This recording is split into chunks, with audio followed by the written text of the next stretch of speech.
Welcome to the Protector Culture Podcast with Jimmy Graham. Jimmy is a veteran U.S. Navy SEAL, a former protective officer for the CIA Global Response Staff, founder and CEO of the Able Shepherd Program, a husband and father of 4, and a personal friend of mine. Now here's... Hey everybody, welcome back to the Protector Culture Podcast with Jimmy Graham. I'm your host, Jimmy Graham. Got with me BK in the house. How you Good doing? morning, brother.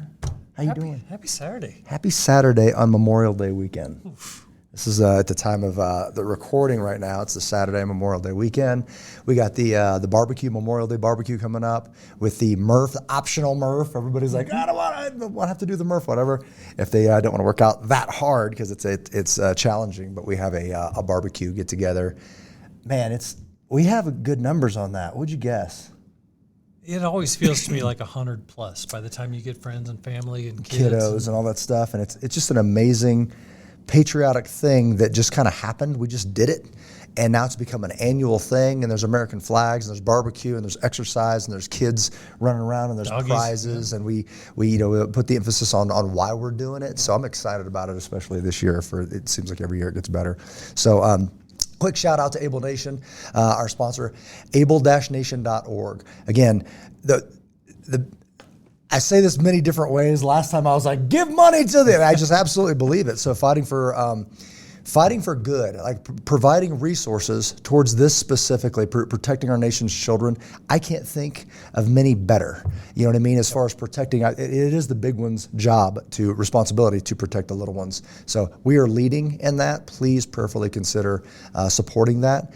Contact Neil at able-nation.org. All right, brother. We're going to get to this one. It's amazing how these things just happen, how God places you in a place at a certain time.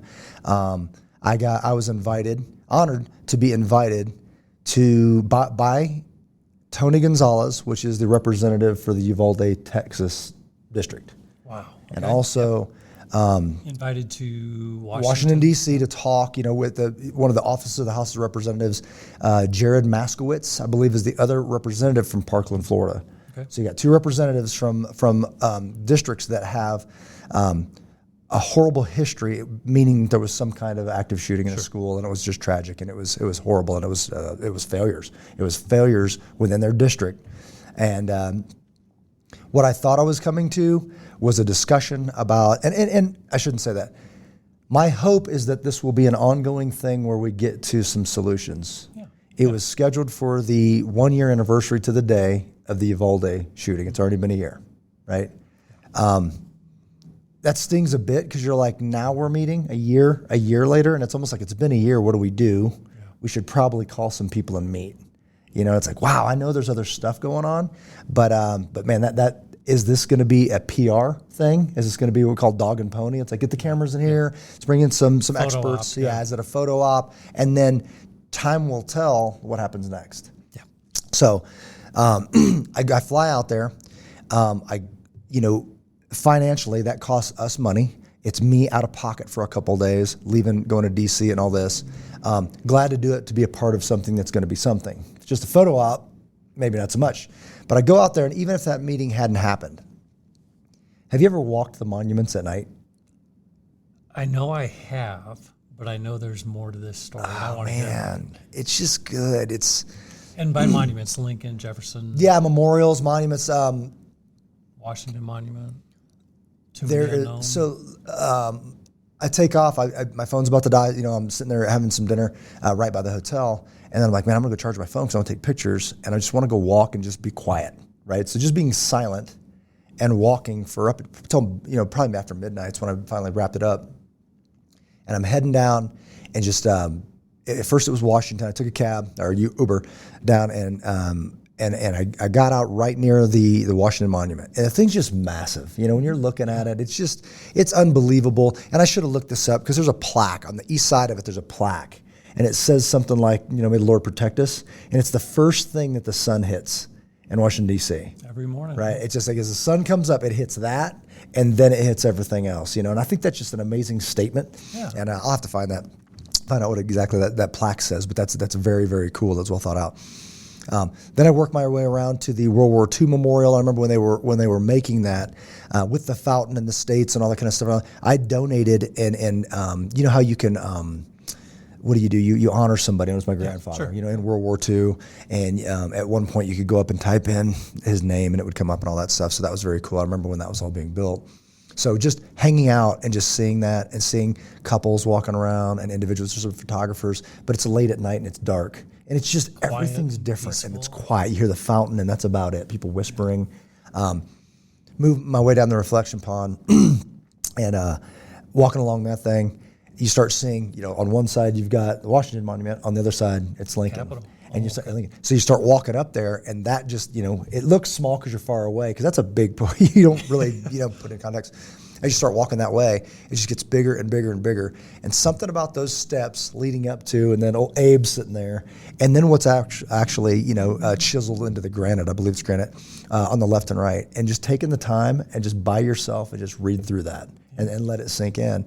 And it couldn't be more applicable. Like every time I read it, it's like, wow, this is more powerful. I need to remind myself of this, So fantastic.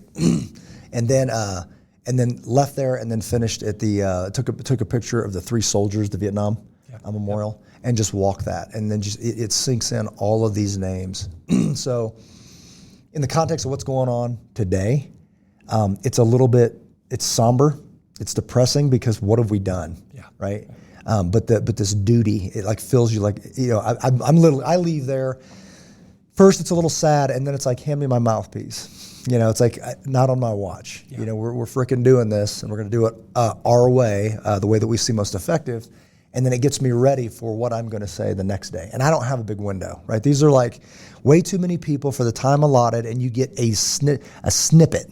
And I've told you and others, I had to speak faster than I'd ever spoke, and that's saying something, right? Because I'm like, that's speed talking. It's like if you slow down and articulate every single word for them, you get this much message out, Or you get everything you can. Jason was like, get everything you can on record. What's heard can't be unheard. Like if I can, just shotgun blast you with information that is the truth, you can't unhear it. And it might not sink in for a month or a year or 5. I hope it's not the next time we see these guys is the 2-year anniversary of Uvaldle, right? So I wanted to throw this out there because on Facebook I posted this with some pictures. They're just, our phones are amazing. I just pull it out and take some pictures at night. I wanted to capture it, right? But then when I looked at them the next day, I'm like, man, this is legit. I wrote this.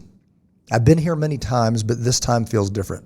A deep sense of pride walking the monuments at night previously has turned into a sense of sorrow. Like a warrior once defending strength, somehow became an enabler for weakness. Yet an overpowering sense of duty remains. Father, forgive us for what we've done with this nation. Then, in the middle of the night at the Lincoln Memorial, I'm reminded of these words. It is for us, the living, rather, to be dedicated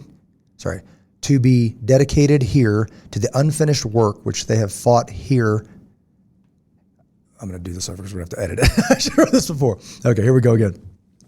It is for us, the living, rather, to be dedicated here to the unfinished work which they who fought here have thus far so nobly advanced. It is rather for us to be here dedicated. Man, I'm screwing this up. Well, let me read through this real quick, and then I'm going to read it again. For us to be here dedicated to the great. This is a great way to write, but it's hard to read, especially from my mind. Okay, I'm going to try to put my pauses in and get this exactly right because it deserves it. Okay. It is for us, the living, rather, to be dedicated here to the unfinished work with which they who fought here have thus far so nobly advanced. It is rather for us to be here dedicated to the great task remaining before us, that from these honored dead we take increased devotion to the cause for which they gave the last full measure of devotion, that we here highly resolve that these dead shall not have died in vain, that this nation under God shall have a new birth of freedom, and that government of the people, by the people, for the people, shall not perish from the earth. Abraham Lincoln. It is on us, the living. This is me again. It is on us, the living. When our fallen look down, they will see me fighting for what is right, meaning righteous, until I join them. As for me and my household, we will serve the Lord. How did we forget that? I don't know. It's one thing, maybe it's age, maturity, experience that I'm starting to see. The fight never ends. Every single day, whether you went off, fought battles for this country, my dad served, your grandfather served, it never stopped. It's almost a relay race. You must stay vigilant. You must stay on top of it. You must continue to attack. Otherwise, your freedom will be taken away. Guaranteed. And it breaks my heart a little bit because now my son has picked up that baton and he's got to carry it forward. His son is probably going to have to keep carrying that battle. But it's a fight worth fighting. And thankful and appreciative for those who have given the ultimate sacrifice so we can sit here and have a free speech conversation about how important it is. For now, right? It's because it is. It seems common sense, and you're like, how did we forget that? Meaning, I don't think people forgot it. If you asked them, they'd say the right thing, but they're not living it. We're not living like that. We're not living like, hey, this has been bought and paid for. Like these people paid for this freedom, and when the baton comes to you, you're busy holding your latte, and you're like, somebody else will do it. Like it's got to be an all-in thing. Conversation I had last night. I was at a dinner, and then obviously we had the mix last night, and there were people there. Speaker was Ted Harvey. We can't elect a savior. We can't elect someone to fix this. It's got to be the people. It's got to be, our government of the people, by the people, for the people, shall not perish from the earth. We don't want it to be of the people. We want somebody to fix it. It's that instant gratification. Well, if we just elect the right person, this will all be fixed. It doesn't matter who we elect. It doesn't matter. Like it won't fix it. Now, I'm going to vote for people that aren't going to kill babies. I'm going to vote for people that are righteous. And I hate that it's a lesser of two evils. I hate that term. Like I don't want to vote for evil. So people do need to stand and be better. They just need to be better people. And then if everybody's better people, there's a better pool to draw from. And then we pick one that's awesome and call them a representative. And then that representative continues to represent us. But that feel of going to D.C. and seeing this game and how it's played, and I've heard people say, well, we could do what's right, but that's not going to get us as far down the field. Well, you've already lost. Yeah. Like if you haven't done what's righteous, you've already lost. Yeah. We came up with that T-shirt I've been wearing, sparked a lot of conversation. Good equals godly, right equals righteous. And I love it because people are saying, well, that was good. I go, was that godly? Is that what you meant? They're like, no, that's not what I meant. I'm like, well, that's what the word means. Or I just want to do what's right because this is what's right. I'm like, you mean what's righteous? Because I agree we should do what's righteous. Well, I didn't mean that. Well, that's what it means. So what's your definition? Well, I don't really have one. What feels right? I'm like, that's not a thing, right? Yeah. So that's just a big deal. Morning. One thing I've noticed through let's say the training the last 5 or 6 years, way early on, there was a comment about somebody's getting beat up on a bus or somebody's acting unruly on an airplane. If one person stands up to confront, number 2, number 3, number 4 will pop up and follow. And if I can go back a couple minutes on your conversation, it starts in your house and you stand up and you figure out what's important to you and what you want to fight for. And then your neighbor or your friend or somebody, now there's 2 and 3 and 4 of you who are taking action and now picking the people you want to represent you in government. Yeah. It has to start in the house. And to your point, some savior's not going to float down and show up on TV that everybody's going to magically vote for. It's going to take somebody who doesn't have a popular opinion, who's willing to fight the hard fight and say the hard words. Yeah. Then starts getting into Antichrist. You're like, wait a minute. Now somebody comes up and says what you want to hear, but it's not in line with my definition of the truth would be the Bible, right? Yep. And I would say, what is yours? And they say, well, I don't have one. Okay, I'm making mine up as I go. That just doesn't seem like a real answer, right? Yeah. It's like, so now it's a feeling thing, and because you were damaged, there's wounds in your life, man or woman, there's wounds in your life that are shaping, that's why you're basically pissed, right? So now you're going, wherever the wind blows you, right? And that doesn't seem solid to me. That's not one of my favorite words right now, sustainable. That's not sustainable. That's going to lead us, well, it's going to lead us back here, right? So it's not working out. Something you said reminded me of this, a video that I saw, and it was on a subway. I don't know, I'm guessing New York, but there's a guy standing there, and he's got like the they call it a wife beater, like the tank top, right? Yeah. So it's a tank top, and there's this big yoked black guy, and he's got like a ninja mask on. And everybody's standing there, and he just walks up, and I don't know what he says to the guy, but the guy's eating food or something, and he knocks the food out of his hand, grabs his shirt, and just rips it completely off his body. So now the guy's not wearing, and the guy's like, ah! And he takes off, and the guy's kind of following him, and he's literally throwing other people in between him, like, beat up this guy, like hiding behind them, and everybody's running. It's like cockroaches when you turn the lights on, and they're like, but there's so many of them, right? To your point, it's like you're on your own, dude. And everybody's like, nobody's standing up for anybody. This guy's clearly out of his mind, and he's attacking somebody, and people are like, man, that's your problem. I got nothing for you. Let me film it. Yeah, somebody's filming it. He's like, I'll help. That ain't helping, man. It's like, no, I'll turn this into the police after you're dead. Well, that didn't help. Stop the problem. It's like, yeah. So it is. And it's infectious because that's what I'm seeing again and again and again is weakness after weakness after weakness. And people have lied and said that strength is toxic. No.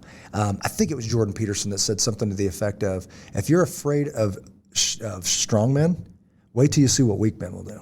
Yeah. Right? Yeah. That's these things that are happening, like the toxic masculinity, those are weak men. Those aren't strong men, right? So I know too many tough guys, not enough strong men. Right? So if you had strong men that were self-controlled, that love, joy, peace, patience, kindness, goodness, faithfulness, and gentleness, and self-control, if that was your grade card, and that was you're doing pretty good, even mediocre with it, that's strength. That is the definition of strength. So when people are weak, they get scared, they hurt other people, hurt people. That is not strength, right? So the world's starting to believe this lie that no, strength is toxic, the strength is whatever, these trigger words, I don't know if you heard about that. At my church, which is called Brave Church, one of the trigger words that was listed in this book was brave. Like that might trigger somebody. American, that might trigger somebody. Somehow that says we're better than the other American countries. There's South America, there's Central America. Like what's happening right now? We're being just reprogrammed. So the morning comes. I put my suit on, which as you know I hate. For me, Able Shepherd formal is the suit jacket part. First time I've ever seen you in a tie. I was like, what? You're like, well, Jimmy Graham owns a tie, right? I have my little red, white, and blue thing going on. Red tie, blue suit, white shirt, whatever. And for around here, Able Shepherd formal means nice jeans. Like, cowboy boots and a shirt with buttons on it. With buttons. And then a suit jacket, right? But no tie, right? Yeah. So, but I know where I'm You're going. In D.C. So I'm in D.C. So put on the costume, and it's nice. Obviously to look nice. So I go in there, and it's amazing these buildings. You walk in and it just kind of blows you away. It's just like extravagant. Go in there. There's all the people we start meeting. They greet us, set us down. The representatives walk in there, and it is. Starting to feel a little bit like there's cameras, there's all the aides sitting in there, and then there's problems. There's technical difficulties with the people that kind of zoomed in. It's not Zoom, but I'll call it Zoom. They zoom in. Video conferences. And now they can't get this to work, and they can't that. And it's just like the people that they put on there. Some of these people have nothing to say. It's and it was a teacher from whatever, and it's just kind of like are we going to get to the let's get to the meat of, it's important that this person's here because they were there, and this person, like, is it really? Like, it's I get it. And other people who lost children, or a guy who lost his son is there. And now it's like they're referring to them enough to where it's like, I understand that this is a horrific thing that happened, but we should focus that it doesn't happen again. Yeah. And now you're just, the superintendent from Uvaldle, which I met while I was in Uvaldle and talked, and it's a horrific day, and everybody's like, it's horrific. And it's a comfort session now. And then it's my turn. And I'm literally getting edgy because they've been talking, the representatives talk on every point, they chime in and get their words in, and there's pictures and all that, but it's like, hey, to me personally, if I wanted to learn from someone, you would talk. Like, I'd be like, okay, learn, teach me a thing because there's a problem and I'm not an expert. Many times they said the experts. A panel of experts that you collect, and we want to hear from you because we need to get to the solutions. And they were giving me trying to cut me off at 3 minutes, like under 3 minutes. Wow. So you got 3 minutes, right? So, and knowing this, because I see how this is going, I'm like, I need to just shotgun as much information as I can go like right now. Yeah. So I just blast into it, and then somehow in 3 minutes I cover building schools differently. That concept of building a structure that's built with protective in nature, where the walls say to get to them, you got to go through me, right? With the manning of people said, I've talked to local representatives and said, what if I could show you something that would provide a 30-second response time in any school on any school day? Yep. And they kind of roll their eyes like, yeah, no, that'd be great. And then I explain it and they go, wow, that would actually work. Like that, let's talk more about that. And then the conversation kind of ends because something else comes up. They lose interest and they just go, not even lose interest. There's just a lot going on. Everybody likes to say, including my school, other schools, that safety is our top priority. Is it? Is it? Show me. You know what I mean? Show me. So everybody likes to say that because that's the thing you're supposed to say, but your actions dictate it. And I know there's no unlimited budget where you're going to go build this thing, but is the safety your top priority? Like, is it really? Or is convenience your top priority? Because a lot of times, man, people buzzing at the door, that becomes like, I just go to schools all the time and I get buzzed in. They don't know me from Adam, and I get buzzed in before I even have a chance to speak. Now you're going to ask them to do it twice, to put in a man trap, vestibule, Sallyport, whatever, to make them buzz in twice. You would think that you're asking them to tear down the walls, right? You're like, hey, buzz somebody in. They come in, the door locks behind them, then buzz them in, so nobody can piggyback. You have so much experience, let's just say embassies overseas, protecting dignitaries. Why are our children not dignitaries to start with? Yeah. And why not take that hard stance, that hard line, that unpopular opinion that, the front door probably should be locked? And in our previous podcast, very quick analysis, opinion, comments about what was done right and what was done wrong. And it's clear as day. And the people who did it right saved some lives without any question. So this model is out there. It's ready for public consumption. It's what you've been teaching since I've known you, at least 10, maybe 15 years. It is there. It is available. These people need to hear it, digest it, and put it into practice. It's much more than a Zoom call on Capitol Hill. It is pick a school, do the training, implement. Yeah. Let's see how it works. Consider we just hold on to one check that we're going to send to Ukraine, and let's just start with the security that I went through getting into this building. Yeah. You know what I mean? Like that, there were people there, and they had guns on, and they made sure they checked my stuff, and then I could walk in and come talk to you, right? So. We've said this many times and you just alluded to it. We're very good at this when it comes to politicians or our money, right? If there's a lot of money or there's, someone important, because that's air quotes right there for those listening, then we do it anyway, but not for our kids. So, that just says that you're more important than my children, so you should probably be protected. Money's more important than my children, it should probably be protected, right? So, again, saying true words out loud. So building schools differently, self-assessments. The Secret Service was there. And the FBI jumped in and started into this active shooter thing. The assessments that I've seen with the FBI were the most embarrassing I've ever seen in my life. Like it's comical. It's comical because this is my perception, maybe I'm wrong.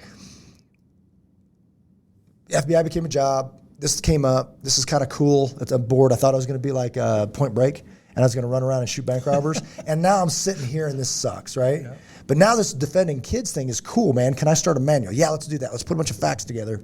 Let's go out and brief people on horrible ideas they can do in their churches and schools. Maybe they're better now, but when I saw them, they were just embarrassing, right?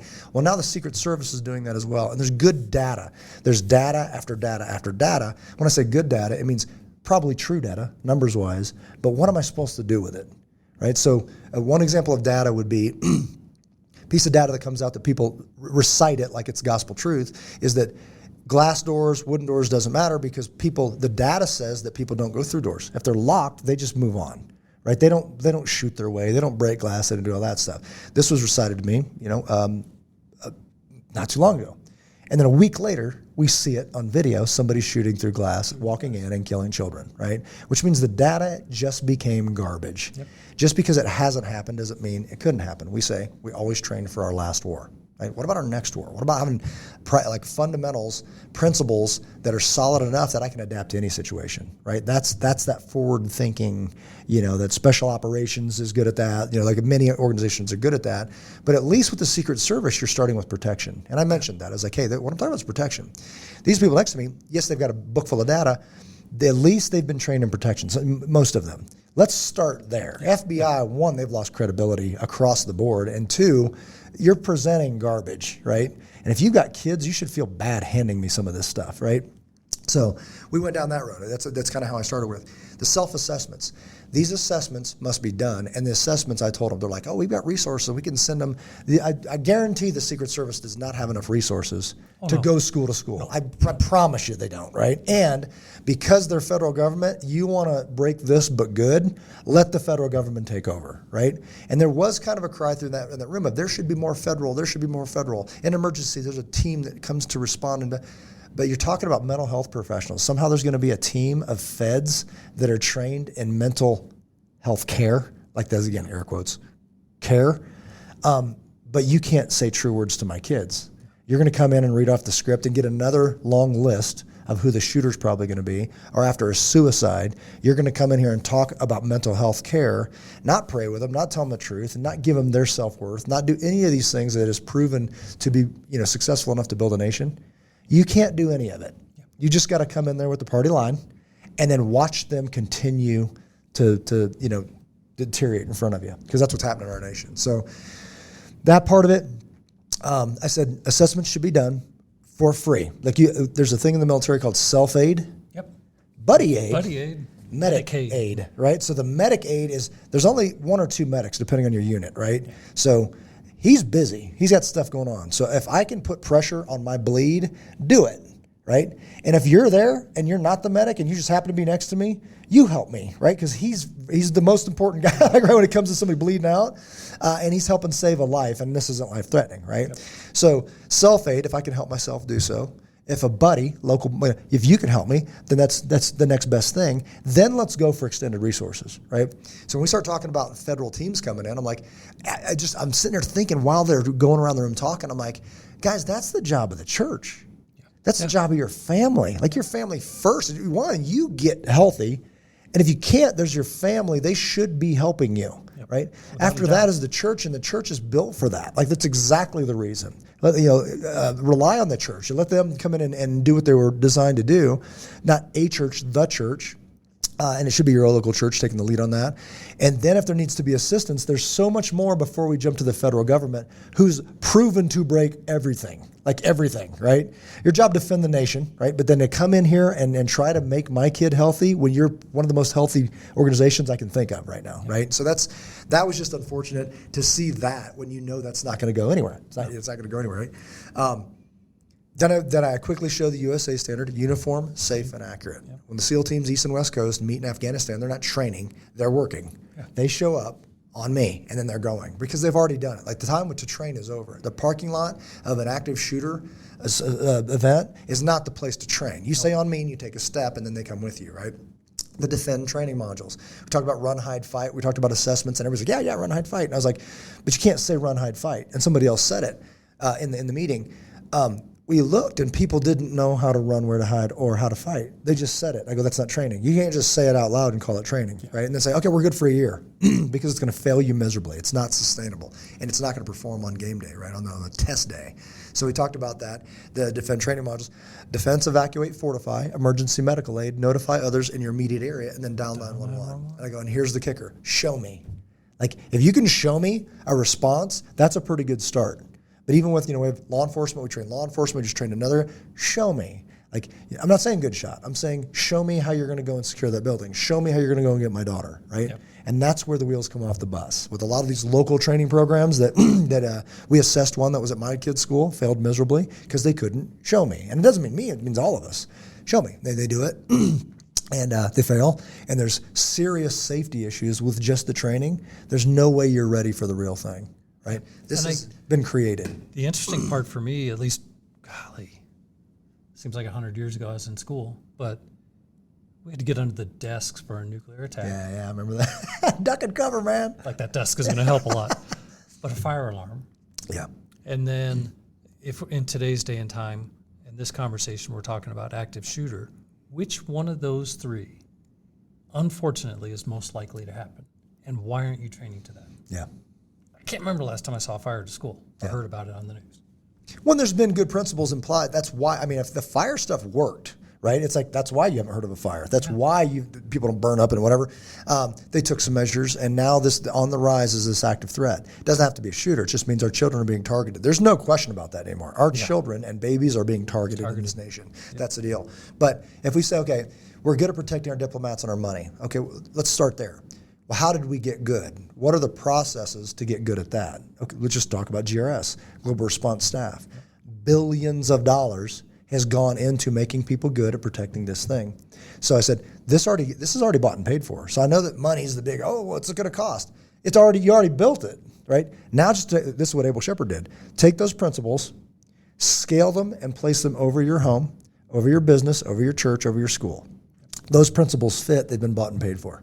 Right? Yep. So why wouldn't you start there? Like, let's recreate the wheel. Let's not actually. It's more efficient to take all this, trim it down without the grenade launchers and the machine guns and whatever. But at the principles, at the core level, they absolutely are proven. They absolutely work. Right? So let's get to doing that. And what I'm hearing is you are now your own first responder. Could be a threat. Could be medic. Kids, adults are always getting themselves. You need to be prepared for each situation that's probably going to happen in your environment. Yeah. And you can't wait on the federal government to come save you. We've used for years the term immediate responder, right? The first responder was kind of taken by cops and by EMS and all this other stuff. So we said immediate responder. You mean you're already there. Yeah. It's like, you know who's going to be there when you get hurt? You. You know what I mean? You are immediately there. Like, somebody's attacking me. Guess who's there? I'm there, right? The guy next to you. That guy's all ready. I would be an immediate responder right now. Somebody came in to stab you. I'm right here. I'm immediately ready. How about both of us fight the guy? That's probably better than just you, right? So that thing, that's an old way. You had to or you died, right? Let's band together. Let's fight. Everybody likes the whole Western movie where the whole town comes together and they take care of the bad guys. But a very important part of this, I think, is in the Boy Crisis is a book. He talks about, but in that Western, you got to go. Like, the guy who saved the town's got to leave now because you kind of scare us. Because once we get back to safe, you're kind of scary, so I'd prefer it if you ride off into the sunset, right? Because we ain't any more use for you anymore. Because, again, you're toxic. No, I'm not. It's like, if it's true strength, you're going to want me to stay here. Mm-hmm. Why? So we can keep the town safe, because the next bad guy is going to take it over again, right? And it shouldn't be just me. It should be you and you and you. So quit repeating lies. Together we are strong. Let's hold the town so we don't lose it again to the next knucklehead, right? So bought and paid for, apply the principles. Give the officers, if we've already bought and paid for this, meaning efficiency and training, why wouldn't you give it to the cops? Because you know what they said in Uvaldle? To my face, we weren't trained for this, right? That's not good. I'm like, why not? Yeah. The Parkland representative sitting there, and I said, have you heard of the Coward of Broward, like his county? It's not a good title, right? That guy, you're talking about mental health. He needs mental health care right now. Mm-hmm. Why? Because the whole world knows him as the Coward of Broward. And that is not a good title to have as a man, as anybody, right? And everybody in Uvaldle, where there's the world watched 77 minutes of video where you failed, man, I wouldn't be telling people I was there if I was a cop. Like, I was one of the guys there. You're like, wow, you're a scumbag, right? That's not fair. Because part of that is on the dude sitting next to me, the representative. Part of that is on the chief of police. Part of that is on the training department. Part of that is on every officer that knew that you weren't ready to go. But you were getting a paycheck and all this cool gear, right? But there was never a capability. How do I know? Because I've seen the video, right? So that's just the truth. And the truth hurts, and it should hurt. But if you do care about those people, let's, again, say true words. It wasn't fair. You weren't given the tools to be successful. Let's salvage you. We're not going to condemn you to hell. We're going to say, let's make it better, right? Let's ask for a little bit of grace, forgiveness. Let's start your training over from a ground level. Let's get a capability in there before you get a badge and a gun again, by the way, right? Because that's just, it wasn't fair. It was broken from the word go. So strength. I said, all this is pointing to strength. So as I'm going through and there's all this list of, I'm showing this and talking, I'm showing this, I'm talking, I'm showing, and I strategically put this there to where my Bible was the last thing.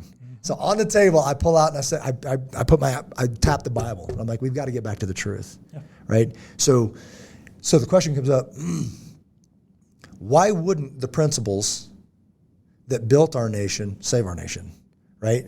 So this is the truth. Again, bought and paid for, apply the principles. So GRS, bought and paid for by the principle, meaning the efficiency and training. Let's call it that, not GRS specifically, but efficiency and training that's already been bought and paid for. Why wouldn't you apply the principles, right? This Bible that's been bought and paid for, why wouldn't you apply the principles, right? This was always, there's nothing wrong with the bones. This has always been a good plan. We're simply not doing it, right? And everybody kind of knows it, but they don't know what to do. They want to talk and check a big box. We had the meeting. The meeting did next to nothing unless it goes to more in-depth stuff, because that model of that meeting was not efficient, not even a little bit. I told you've heard me say this, and I crammed so much into 3 minutes. It's insane. What are we doing? Because it dawned on me before, as I walked the monuments, as time in prayer. What am I going to say tomorrow to these representatives at our nation's capital? And it went right back to Shepherd. This is what I'm going to do, and you're invited. We're going this direction. We're going towards healthy, and you're invited. I can't tell you what to do. I'm not in charge of you. This is what we're doing, and it's working, and you should do something. I did say you'd be wise to do something similar. Like, this is where we're going to go. We're going to head down this road. And I go, this is what it looks like for us. This is our daily thing. When a shooter walks in, when a confused woman, and it's a woman, confused young lady walks into a church and starts shooting, I don't care about her, how she identifies. I don't care about her father. I don't care about her upbringing. On that day, you've identified as a threat. Threats need to be neutralized. We need to get better at neutralizing threats when they're taken aside. I go, so now, take away the day, I do care about all of those human beings that get to that state, how they get there. Back all the way up, start talking about their dad, start talking about their family. A stronger family unit, we need stronger people that will build stronger families that will raise children that wouldn't shoot at mine. Yeah. And it's not one or the other, it's both simultaneously. Yep. That's what I'm going to be doing, and you're invited, right? That's what you should. This is working. It's working in Colorado. And that model laid over this nation would work. How do I know? Because this truth tells me it would work, right? So you do have a right to defend yourself and your loved ones. And you do have a duty to build stronger. Man, is it Frederick Douglass that said, it is easier to raise strong children than to fix broken men, right? That's as true as the day is long. You've got to know that. You've got to understand that. When I said that, I had my Bible. I go, yes, I know where I'm at, but we need to get back to this truth. Quit lying to these kids. Yeah, and I hear you describe it also as it's easier to keep up than it is to catch up. Right? Man, that's Don't get caught behind. And that's put some context behind that. Soft sand, it's anywhere in life, but soft sand runs in the SEAL teams at Buds, where everybody came from all over the nation, all over the world, to train here at what is going to be the hardest thing ever. So it's not like it's funny to me when people watch the Olympics and like, dude, why wouldn't that guy just pick it up at the end? Everybody's running with everything they have, right? You're like, man, at the end, I would just kick it up and pass that dude. You're like, that's what his plan was, right? Everybody's running as hard as they possibly can. So when you go to you see Buds and they're moving down the beach, they're not jogging, they're running, right? Yeah. They're running. And if you fall back, I said it's easier to keep up than to catch up. Because if you start falling back, there's a dude back there. This instructor is usually like the fast instructor that's running. This other guy, if you fall behind him, they call it the goon squad. Uh-oh. Like, you're about to go home. Like, don't fall. He knows his pace because he's a runner, and he's like, I know my pace, and if you fall behind me, you're going home. You fall behind him a couple times, right? You better pick it up on the next one. But as you start falling back, and you're just like, man, this is hard, so I'm just gonna rest for just a second, and then another second. But now you're behind the goon squad guy. And now you've got to, and he's not slowing down, by the way, right? Because he's a fit dude. Yeah. Now to get up in front of him, you're going to have to dig deeper than if you would have just kept up, right? So it might be undoable. You're going to have to go to superhuman to even get back to mediocre. You know what I mean? It's like for this group, right? So that's the thing. Easier to keep up than to catch up. It means you don't let it slip into neutral. Any forward gear. Some days if it's first gear, some days it's fifth gear, you need to keep moving forward, right? And it doesn't mean don't rest. And there's a amazing, I'll mess it up if I try to remember it, but it was something about on the plains of hesitation lay the blackened bones of those who, on the verge of victory. They're about to win. They sat down to rest, and in resting died. That doesn't mean don't rest. It means don't keep resting, right? You gotta rest. That's the truth. You must rest, take a breath, then you must stand again and get going. Because if rest becomes a lifestyle, look around us, man. It's milk and honey. Mm-hmm. Right now, we are in this state of rest, and people aren't moving forward. That's where you die. That's where they find your blackened bones. Right. So what that means for us is it's not, let's get a bunch of elite federal team mental health care professionals coming in to save the day. That's not the deal. It is we the people. It's our job. It's our problem. It's our solution, right? To be able to say, okay, how do we bring strength back into our communities? Well, one, go get healthy, you personally. Make a family that's healthy. Invite others into your family that's healthy, and that's called a community. And then get representatives to go represent a healthy community. Not get there and say, this is the game this is how the game is played, so this is how you got to do it. And I know it's not right, but we need to get further down the field. You've already lost, right? So you can't do that. I tell my kids, I'm not raising thermometers. I'm not raising thermometers. I'm raising thermostats. You walk in the room. You don't go into D.C. and see how it's done. You walk in the room and set the temperature. This is what I'm going to do. Try to keep up, right? And then boldly say that. Well, you're not going to get your bill passed. So be it. This is what I'm going to do. Got to compromise. I said, I don't want favors. I said this week. I don't want favors. I don't do favors. If you're going to support me, do it because it's the right thing to do. And I'll do likewise. Don't do me favors. I'm not doing you favors, right? So that favors get you in trouble just from the word go. So to have 1,000 healthcare, I said this in the room, I have 1,000 healthcare providers on board and then tie their hands. Doesn't work. Nope. That will fail you every single time. And how much do you really care about my kids, right? I care a lot about my kids. Last night we talked about this. I learned somewhere along the way that I actually care about people. And that sounds funny to say, right? But no. I don't have to know people, and I really care about you being stuck in the snow because I've been stuck in the snow, so I'm probably going to pull over, right? And I've done this many times recently, right? It just means, man, I know you're not my kid, but I care about this kid, so I'm going to step in and do something, right? It's adults, it's children, it's whatever. But what I've seen from working in so many schools is that counselors and school resource officers have a list as long as your arm of who the next shooter is going to be. Wow. And they can do next to nothing. They can walk in, talk to them. Sometimes that's effective. I don't want to discount counseling, right? So counseling, people do need to talk and get this out, but there's no way we can create counselors on par with what the problems we're making. So we're mass producing weakness, dangerous weakness. Stamping it out. And we're trying to keep up, but to me, a strong counselor would speak the truth. Like if they believed it, they would do it. Like I asked this lady, can I ask you as a healthcare professional, can I ask you a question? When there's suicide, when there's death, when there's murder, when there's real things, how do you even just dip your toe in those waters without this truth, my Bible, and praying? She goes, I don't. It can't be done. That's why I pray. And I'm like, how do you do that? She goes, I'm from Texas. I was like, oh man, stick in Colorado, right?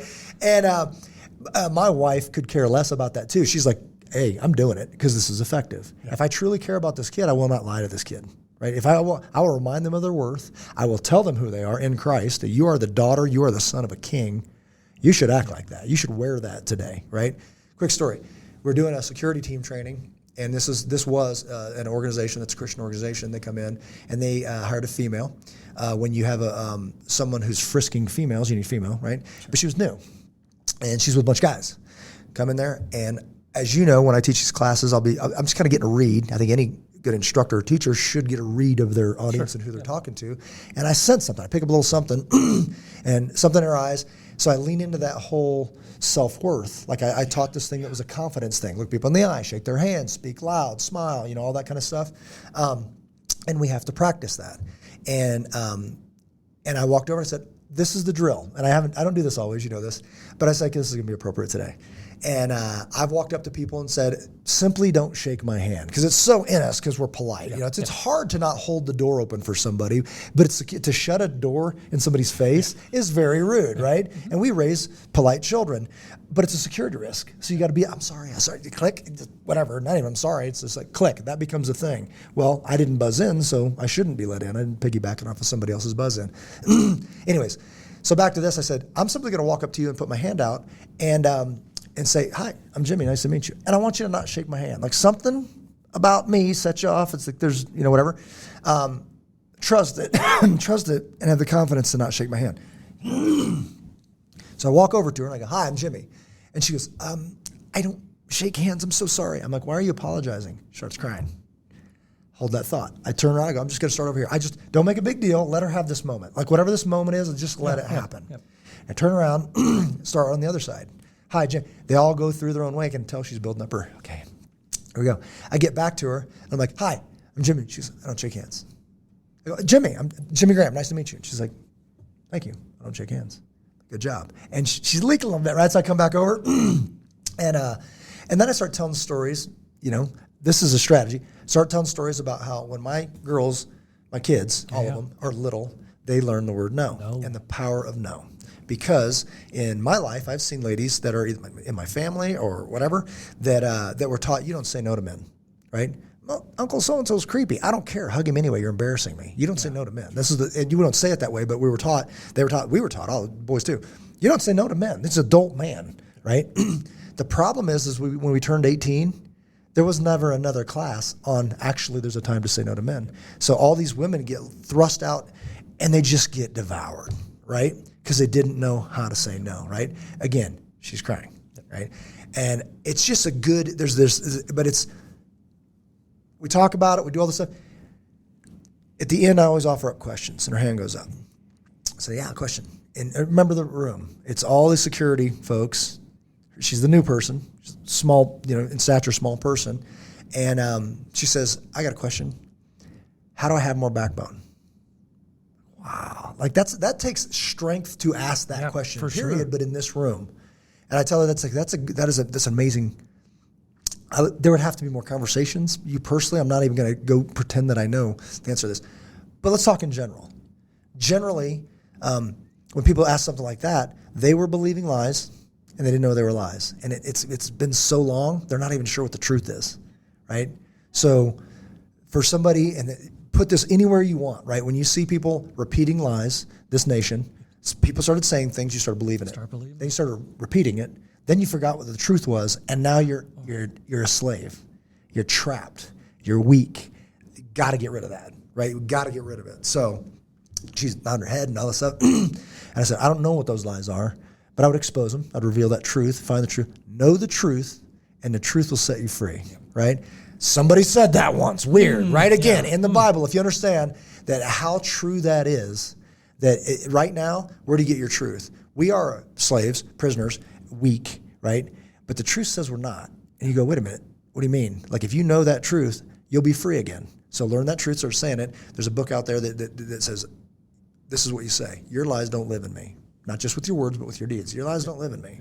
I'm going to go do this because I know that it's true, right? And then people see that, and then it keeps going. So I think that getting back to the truth. Oh, by the way, I get a text from her boss on the way back. Yeah. And he says, what an amazing day. Thank you so much. We're in a bus. We all bussed up there, and amazing conversations going back. And this individual said, this is one of the best days of my life. I'm like, yes. I got to just be a part of that by doing what? By just saying true words. That's it.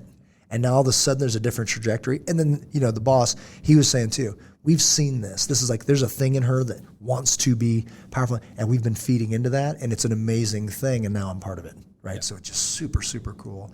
And I love it. So, and there's no mistaking as you watch people go through the Able Shepherd program, they stand taller, they walk straighter, they are more determined. There's something to that. Yeah. And when you're a part of it, it's magical. It's wonderful. Yeah. More people need that. And it's crazy how there's so many platforms that could be the entrance into much more important conversations, right? And this happens to be one of them because it's cool, it's fun, it's exciting, a little bit dangerous. So it gets people in the door. Then all of a sudden, these true words are spoken. They're like, "What's going on here?" And then you earn a conversation saying, "You're not following me. If you really want to know who you're following, I'm aspiring to be the person that Christ told me to be." Right? That's why it's attractive. It's not Jimmy. Right? It's like this is really what's attractive to you is this thing that I'm trying to do, right? Like I said, if I trip and fall down, you're going to see Jesus, and if you don't, you shouldn't be following me. Right? And please help pick me up. Yeah. And if you surpass me, let me follow you because at least it's the right path, right? So what are we going to do about it? That's always the question of the day when people are like, people know the problems. Yep. Almost daily, I'm in conversations where everybody knows the problem, but nobody knows what to do. This came up again last night in conversation over dinner. We are in a war of good and evil. So do good. Because anytime you do good, it tips the scales towards good, right? Every single time. And it's not one monumental big thing most of the time. It's a million little things. Yeah. And that builds credibility. And all of a sudden, people want to go. So they want to join you. They want to go that there's something in me that feels right. So it's easy to look at Uvaldle, back to this in our last podcast. It's easy to look at them and say, they knew what needed to be done, but nobody wanted to take a step. That's filling our country. We can blame those dudes and throw rocks at the police. It's happening almost in every household. Well, I know what to do, but if somebody goes, I'll go. If somebody goes, I'll go, right? Because that courage gives birth to courage, right? So if I say, on me, and take a step, then people start coming in there, right? If somebody would have stood up and grabbed that guy in the subway, maybe, other guys might have come. Maybe. It just depends on those people, right? But definitely what the answer is, well, somebody will go, and once they go, maybe I'll follow. No. And I'm like, I don't believe you would. You know what I mean? Because nothing in you, just speaking to a fictitious person, nothing in you, as long as I've known you, says you would go. Not one thing. So I don't think you would go, right? So now the person going, I'm going to be the guy to step, and maybe they'll follow. Wait a minute. I know all of them. They're not following me. I'm truly alone. Okay? That doesn't give birth to courage, right? No. But if I say on me and then I go, especially if I trust you, even if I don't know you, and then you come, it gives me more courage, and it gives you courage. And you're like, hey, man, I'm not going to. So you know this. I was in a helicopter crash, and I said, I'm going to go. I'm going to crawl under a burning helicopter, right? And other people told me later, like, I'm not letting Jimmy go alone. Right? So they came with me, and I appreciate they're handing me stuff to dig with. We're pulling people out, all this other stuff. But it was like, everybody's telling it's going to blow up. And it's like, yeah, it was scary, but it's like, man, I can't, my guys are in there. So I jumped up there, and they were trying to free a guy. But it was very, very scary. But it wasn't a question. It's like, you can't not go. Like, what do you, and so, well, actually you can, because a lot of people left that were in the helicopter. These aren't SEALs. They took off. They knew the guy. We didn't know the guy, but I know a guy shouldn't burn up, right? Yeah. So we just start trying to do whatever we can and trying to do this. But once one guy goes, everybody goes. Good. And they're right there with you. And it gave me confidence that if this thing crushed me or something, they do their best to get me out. You know, it's like, dang it. And that's the thing. I've had a lifetime to kind of digest that. But everybody likes to point at, those guys didn't go, those guys didn't go. And I'm like, man, I'm seeing a nation of people not going. Not going.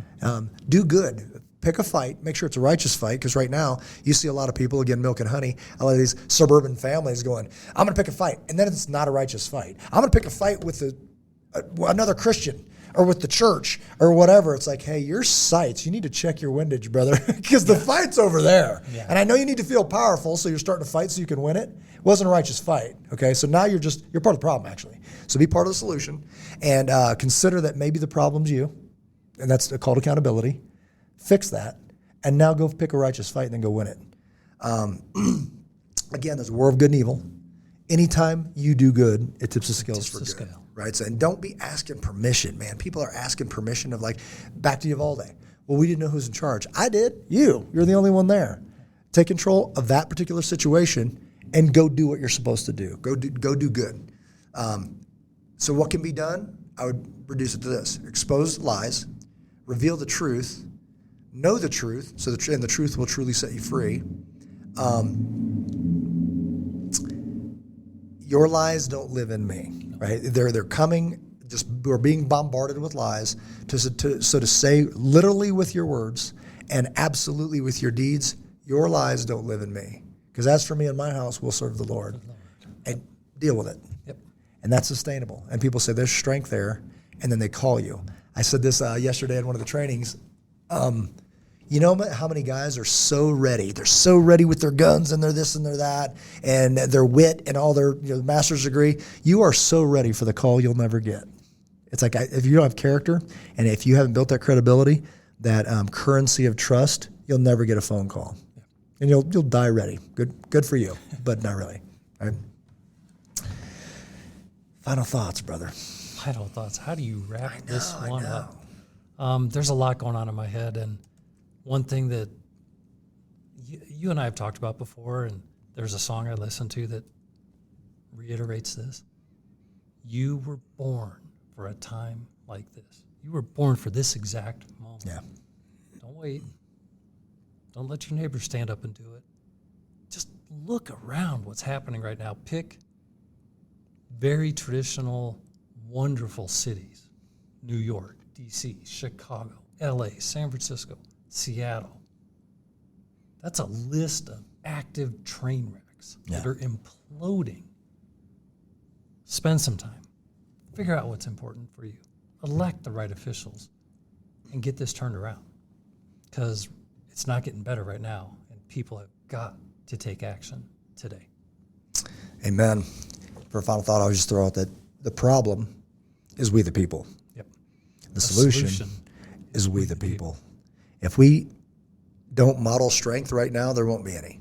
Like our kids are watching, and there used to be a very common phrase. How do you know how to change a tire? My dad taught me. How do you know how to shoot a gun? My dad taught me, right? A more common phrase nowadays would be YouTube. Man, be careful what's going into your kid's head. Yep. Right? Be careful the examples that you put in front of your children. I've told grown men, when do you start with our kids? I'm like, I disagree, because I would not put you in front of my kids, because you're a mess. It's my job as a parent to provide options to my children, and you're not one of them. And they're like, ow! And I don't think anybody's ever told them that. But my hope is that they went home and said, how about I become a good option, right? An option of strength. Yep. And if they didn't, that's not on me. But what is on me is to keep trying to model that as best I can, as my pastor Jeff says at Brave Church, not perfectly, but increasingly. And every day I truly believe I'm getting better, right? As a man, as strength, not the toxic masculinity, no righteous masculinity. I believe that in my heart, that I am getting better than I was last year, and that's a pretty good trajectory. I don't think it's fast enough, so I'm actually taking measures to ramp that up and then model strength for others. So I appreciate it, brother. This has been a good one. I really need to digest more of this trip and my prayer. Please pray. Thank you so much, by the way. I got bombarded. I simply asked for a prayer request and was bombarded with prayers. There was so much support for me going to D.C. and that morning waking up, man, I was ready. I literally, if I had a physical mouthpiece, it's like, why are you wearing a mouthpiece? And like, let's do this, man. Let's go. Yeah. Right? And I wish it would have felt more productive, but we planted a seed. I went to plant a seed, and I said words that God saw, right? It wasn't easy to put my Bible on that table. It should have been easier, but I've done it now, right? And pointed to it and said, and I'll stand by that to my dying day, because it's going to get worse. I guarantee it's going to get worse, because nothing that I see says it's getting better. But I don't ever think I'm going to hang my head for saying that the truth is the answer. I believe that with my heart. So we'll keep doing what we need to do to model strength. Please continue your prayers that something that we say or do could be a piece. Again, giving glory to God. Say, glory we hand up, honor we hand out. This is honoring. Just sitting here and talking to BK is honoring both ways. When you honor someone, twice that comes back on you. But when it turns to glory, get rid of it. Hand it to God, because glory will eat you alive. It'll destroy your life. So that's what we're going to do. And you're invited. Awesome. So, Father God, thank you for yet another amazing podcast. Continue working us and bless us, watch over us, and guide us in this path. Let others join us so that we can be one unified voice that will be safer for everyone. In Jesus' name, amen. All right, last shout out to Able Nation. Consider joining this fight. We're going to launch. I shouldn't even be saying this yet. We're getting ready to launch Patreon. So Patreon's another way you can get involved and support Able Shepherd specifically. Able Nation is not Able Shepherd. It's part of it. I'm a part of it, co-founder of it with Neil. But right now, Able Nation is leading and going through with product, with scholarships, with products to protect our nation's children. It's a very good thing to consider, so please don't forget about them, especially year end and all that stuff with taxes. But wars need to be funded. They just do, and Able Nation is doing that. So contact Neil at able-nation.org. And until BK and I see you again, we love you guys. God bless each and every one of you. Take care of one another.